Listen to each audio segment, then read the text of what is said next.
In this video, I want to talk about the Taylor expansion or the use of the Taylor expansion in options trading. So if you've had a first semester of calculus, you will perhaps recall the Taylor expansion, and I've written it in my notes as the P&L on a portfolio is approximately equal to the delta of the portfolio times the change in spot, plus 1/2 the gamma of the portfolio times the change in spot squared, plus the vega times the change in volatility, plus the rho times the change in R, plus the theta times the change in time.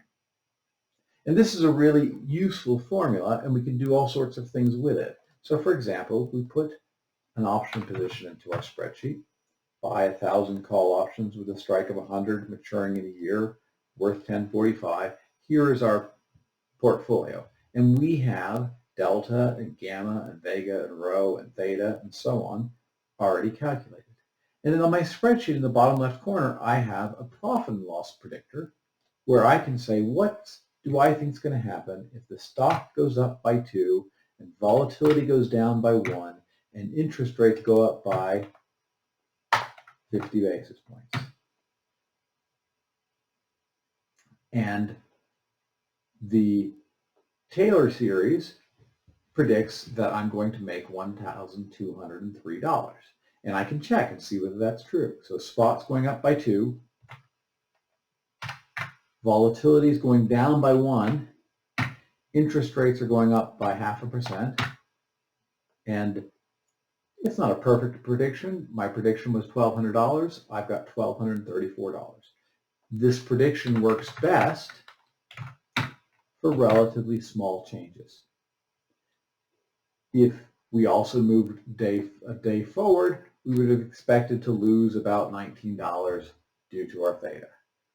Now this is a really useful formula, one, to say what do I think is going to happen to my portfolio if something happens, but two, we use this on the trading floor pretty much every day.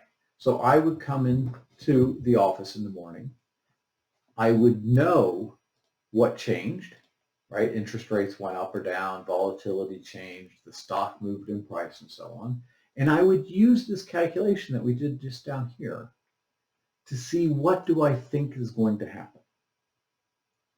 And so in this case, we did an example. We thought we were going to make about $1,200. We made $1,234. That seems pretty good. On the other hand, when we think we're going to make about $1,200 and we lose $15,000, then something's gone wrong.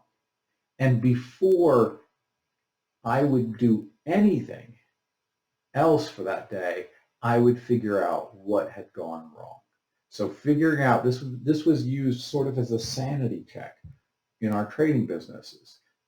Check, what do we think is supposed to happen to our spreadsheet or to our trading portfolio? What did happen to our trading portfolio? And if they don't line up, figure out what went wrong. And there are all sorts of things that can go wrong. For example, let's say there was a stock split. If there was a stock split, the new stock price is 50. We've just lost $10,448, but we haven't really lost $10,448 because we've split our share in half, right? The price of the share is 50, but our options should be affected by that as well. And roughly, we should be made whole. Again, if we had share positions and there was a stock split and we had 100 shares, if we simply ended up with 100 shares at a price of 50, we've lost lots of money, but the reality is we should have twice as many shares as we did before. We should have 200 shares at a price of 50, whereas before we had 100 shares at a price of 100. So we have to be careful. If this thing does not work properly, if the predicted P&L is vastly different than the actual P&L, we need to stop, take stock, figure out what's gone wrong, and then move on.